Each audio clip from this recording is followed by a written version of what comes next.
हरे कृष्णा। आइए पाठ को आगे बढ़ाते हैं। तो सबसे पहले हम श्री कृष्ण की और श्री गुरु महाराज की वंदना करते हैं। ओम अज्ञानतिमिरान्धस्य ज्ञानाञ्जनशलाकया चक्षुरुन्मीलितं येन तस्मै श्री गुरुवे नमः। श्री कृष्ण चैतन्य प्रभु नित्यानंद श्री अद्वैत गदाधर श्रीवासादि गौर भक्त वृंद। हरे कृष्णा कृष्ण कृष्ण हरे हरे, हरे राम राम राम हरे हरे। हरे कृष्णा।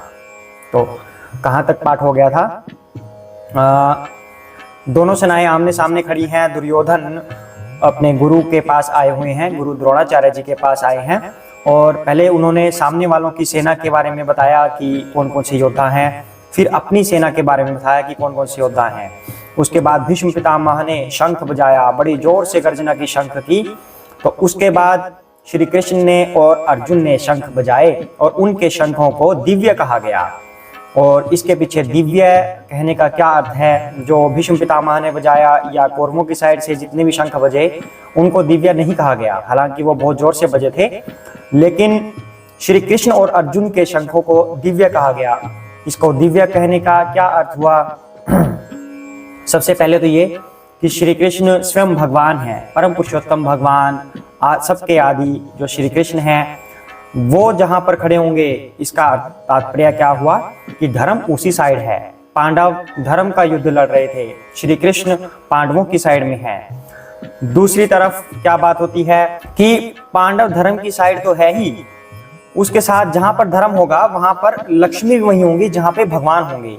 तो विजय भी पांडवों की साइड है क्योंकि श्री कृष्ण वहां पर है, और श्री भी पांडवों की साइड है क्योंकि श्री कृष्ण वहां पर है। क्योंकि लक्ष्मी जी अपने पति नारायण के साथ, विष्णु के साथ रहती हैं और श्री कृष्ण ही विष्णु हैं, तो लक्ष्मी भी वही होंगी जहां श्री कृष्ण है। तो विजय और श्री दोनों ही पांडवों के पक्ष में है। तो ये बात सामने वालों को पता है, दुर्योधन को छोड़कर सबको पता है, लेकिन फिर भी वो युद्ध लड़ रहे हैं। तो दूसरी बात यह है कि एक और था उनका दिव्य होने का कारण कि विजय श्री उनके पास क्यों है, क्योंकि जिस रथ पर श्री कृष्ण और अर्जुन बैठे हुए हैं वो अग्नि द्वारा प्रदत्त है, तो उसकी तो विजय निश्चित है। जो भी उस रथ पर बैठेगा उसकी विजय निश्चित है। अब आगे करते हैं।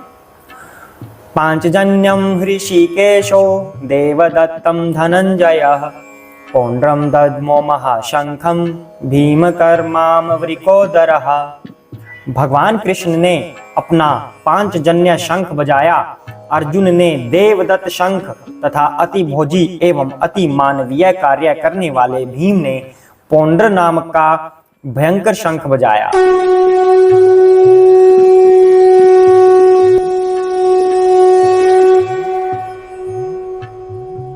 अब इनके शंखों के नाम दिए गए हैं। श्री कृष्ण के शंख को पांचजन्य शंख, अर्जुन को देवदत्त शंख है और भीम के पास पौंड्र नाम का शंख है। इनके शंखों के नाम दिए गए हैं। तो अब इस श्लोक में भगवान श्री कृष्ण को ऋषिकेश कहा गया है। ऋषिकेश क्यों कहा गया है?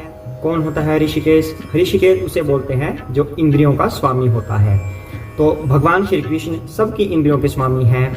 अब चाहे वो शत्रु हो, जैसे पांडवों के शत्रु भी हैं, भगवान के तो शत्रु कोई होता नहीं, भगवान के तो सभी बच्चे होते हैं, तो उनका शत्रु तो कौन होगा? भगवान का शत्रु कोई नहीं है, इसलिए भगवान सबके हृदयों में बैठकर उनकी इंद्रियों का संचालन करते हैं। तो जो कौरव थे उनके हृदयों में बैठे हैं, हालांकि उनकी पाप करने की भावना थी, पर भगवान फिर भी हेल्प करते हैं, क्योंकि कर्म के लिए तो सभी फ्री होते हैं ना, कि कर्म कोई अपनी मर्जी से कुछ भी कर सकता है, पर उसका रिजल्ट फिर भगवान देते हैं। इसलिए कहते हैं कि हमें अच्छे कर्म करने चाहिए। भगवान तो हमारे हर कर्म में हेल्प ही करेंगे। ये मत सोचना कि भगवान की मर्जी से हुआ है, मर्जी हमारी थी, हेल्प भगवान की। तो अब ये हमारे हाथ में है कि हम भगवान से किस तरह की हेल्प लेना चाहते हैं, अच्छे कार्यों की या बुरे कार्यों की। तो इसलिए भगवान को ऋषिकेश कहा जाता है। तो दुर्योधन को भी हेल्प कर रहे हैं भगवान हृदय में बैठकर, जैसा वह चाहता है वैसा, और पांडवों को भी। और पांडव तो अच्छा कर्म करने जा रहे थे, धर्म का कार्य करने जा रहे थे। पांडवों को तो भगवान स्वयं डायरेक्ट बिल्कुल निर्देशन दे रहे हैं, इसलिए वो इंद्रियों के स्वामी हैं। तो भगवान के ऋषिकेश के साथ साथ और भी बहुत सारे नाम हैं, जैसे गोविंद, गोमो और इंद्रियों को आनंद देने वाले हैं, इसलिए भगवान को गोविंद कहा जाता है। भगवान के और भी नाम हैं, मधुसूदन, क्योंकि मधु नाम के राक्षस को भगवान ने मारा था, इसलिए मधुसूदन नाम पड़ा। यशोदा के पुत्र हैं, इसलिए यशोदानंदन कहा जाता है। देवकी के पुत्र हैं, इसलिए देवकी नंदन कहा जाता है। वसुदेव जी के पुत्र हैं, इसलिए उनको वासुदेव भी कहा जाता है। इसलिए भगवान के तो बहुत सारे नाम हैं। तो इस श्लोक में अर्जुन को धनंजय बोला गया है। धनंजय क्यों बोला है? क्योंकि जब युधिष्ठिर जी को बहुत सारे यज्ञ संपन्न करने थे तो उनको धन की आवश्यकता थी, तो वो धन एकत्रित करने में अर्जुन ने मदद की थी। अर्जुन की बहुत बड़ी भूमिका थी और अर्जुन ही वो धन एकत्र करके लाए थे, तो इसलिए अर्जुन को धनंजय कहा गया है। और अब भीम को वृकोदर कहा गया है। अब ऐसा क्यों हुआ? क्योंकि वे अधिक खाते हैं और अमानवीय कार्य करते हैं, इसलिए भीम को वृकोदर कहा गया है। तो ऐसे ही उन्होंने हिडिंबासुर का भी वध किया था भीम ने, तो इसलिए कहा जाता है कि जो पांडवों की तरफ से शंख बज रहे थे तो वो सबके लिए प्रेरणाप्रद था। पांडवों के लिए एक उत्साह भरा माहौल था वो, लेकिन कौरवों के लिए नहीं था। तो उन शंखों की ध्वनि मानो ऐसा संदेश दे रही थी कि विजय श्री तो पांडवों के हक में रहेगी और कौरव हार जाएंगे। श्री कृष्ण का शंख बजाया जाना इस बात को सूचित कर रहा था। तो आगे बढ़ते हैं। अनंत विजयम राजा कुंती पुत्रो युधिष्ठिरः नकुलः सहदेवश्च सुघोषमणि पुष्पकौ काश्यश्च परमेश्वासः शिखण्डी च महारथः धृष्टद्युम्नो विराटश्च सात्यकीश्च अपराजितः द्रुपदो द्रौपदेयाश्च सर्वशः पृथ्वीपते सौभद्रश्च महाबाहुः शंखान् दद्मु पृथक् पृथक्। तो हे राजन, कुंती पुत्र राजा युधिष्ठिर ने अपना अनंत विजय नामक शंख बजाया तथा नकुल और सहदेव ने सुघोष एवं मणिपुष्पक शंख बजाए।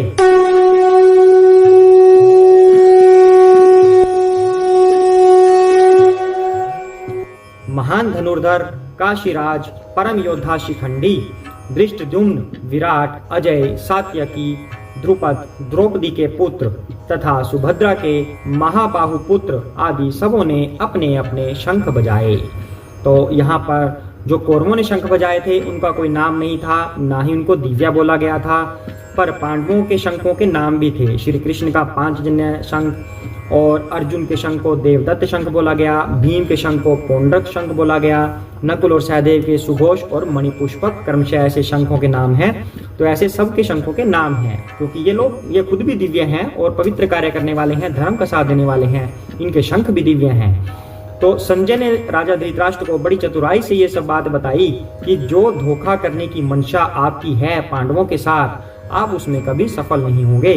और कैसे बताया ये? श्री कृष्ण और अर्जुन जो शंख बजा रहे हैं वो मानो ऐसा संदेश दे रहे हैं कि विजय तो इन्हीं की साइड है, कौरव तो हार जाएंगे। तो ये बड़ी इनडायरेक्टली बता रहे हैं संजय, स्वयं खुद तो ऐसे बता नहीं सकते, डायरेक्टली नहीं बोल रहे कि आपके बच्चे हारेंगे, पर बड़ी चतुराई से ऐसे बता रहे हैं। जब ये बोलते हैं ना कि उनकी शंखों की ध्वनि ऐसी थी, ऐसा लग रहा है कि विजय इन्हीं को मिलेगी, तो क्या जाएगा संदेश धृतराष्ट्र के पास कि हाँ हमारे बच्चे तो हारेंगे। तो साथ में उन लक्षणों से यह भी सूचित हो रहा था कि इस महायुद्ध में जो भी कौरवों की साइड से लड़ेगा उन सबका विनाश हो जाएगा। जितने भी सारे के सारे वहां पर भीष्म पितामह से लेके अभिमन्यु तक और अन्य उनके पौत्र और विश्व के अलग अलग देशों के जितने भी राजा वहां पर उपस्थित हैं कौरवों की साइड से, उन सबका विनाश निश्चित है, ऐसा संजय बता रहे हैं। तो आगे बढ़ते हैं। सघोषो धातराष्ट्राणां हृदयानि व्यदारयत् नभश्च पृथ्वीं चैव तुमुलो अभ्यनुनादयन्। तो इन विभिन्न शंखों की ध्वनि कोलाहल पूर्ण बन गई, जो आकाश तथा पृथ्वी को शब्दायमान करती हुई धृतराष्ट्र के पुत्रों के हृदयों को विदीर्ण करने लग गई।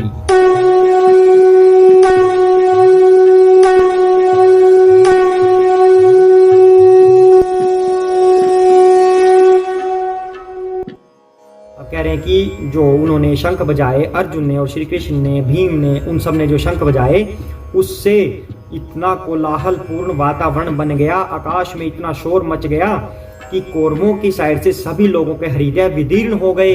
शास्त्रों में किसी भी श्लोक में ऐसा नहीं मिलता कि पांडव भी डर गए हों, जबकि कौरव डर गए थे। ये बात तो श्री कृष्ण स्वयं कहते हैं। ये बात संजय बता रहे हैं यहाँ पर कि कौरवों के अंदर इतना भय उत्पन्न हो गया था क्योंकि वो अधर्मी थे। सामने श्री कृष्ण खड़े हैं, धर्म की साइड पे श्री कृष्ण खड़े हैं, और जिन लोगों ने श्री कृष्ण की शरण ग्रहण कर ली वहां पर भय का तो नाम भी नहीं होगा, भय आना तो दूर की बात है। तो कहते हैं कि कौरवों का हृदय विदीर्ण हो गया था, जबकि पांडवों को कुछ फर्क भी नहीं पड़ा। हालांकि भीष्म पितामह ने शंख बजाया था, जो सबसे अधिक शक्तिशाली हैं। पूरी दुनिया में अकेले भीष्म पितामह खड़े हैं और बाकी सारे लोग खड़े हैं, तब भी भीष्म पितामह की विजय होगी। उसके बावजूद भी मतलब पांडवों में इतनी ताकत नहीं है कि वो भीष्म पितामह, कृपाचार्य और द्रोणाचार्य से टक्कर ले लें। पर सामने कौन खड़ा है? श्री कृष्ण खड़े हैं। जहां पर श्री कृष्ण खड़े होंगे विजय और श्री दोनों वहीं पर होगी। तो इस श्लोक से हमें क्या पता लग रहा है कि पांडवों ने जब शंख बजाया तो कौरवों के हृदय विदीर्ण हो गए, कौरव अत्यधिक भयभीत हो गए।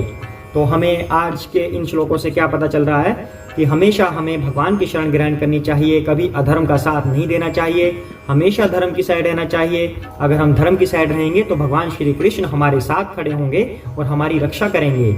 चाहे हमारे अंदर इतनी ताकत है या नहीं, लेकिन अगर हम भगवान के साथ हैं, धर्म के साथ हैं, तो श्री कृष्ण हमारी हमेशा हेल्प करेंगे और हमें ताकतवर बनाएंगे। तो हमेशा भगवान श्री कृष्ण की शरण में रहें। अगर कोई हमारे ऊपर उपकार भी करे और उस उपकार के बदले अधर्म करवाना चाहे कि हम फंस जाएं कि इसने मुझ पर उपकार किया है, अब मुझे इसकी साइड लेनी पड़ेगी, ऐसा मत करना। उस उपकार को वापस लौटा दो कि नहीं, मुझे तो धर्म पर रहना है, इस उपकार के बदले मैं अधर्म नहीं करूंगा। हमेशा धर्म की साइड रहें। तो सभी बोले साथ में, जय श्री कृष्ण चैतन्य प्रभु नित्यानंद श्री अद्वैत गदाधर श्री वसादि गौर भक्त वृंदा।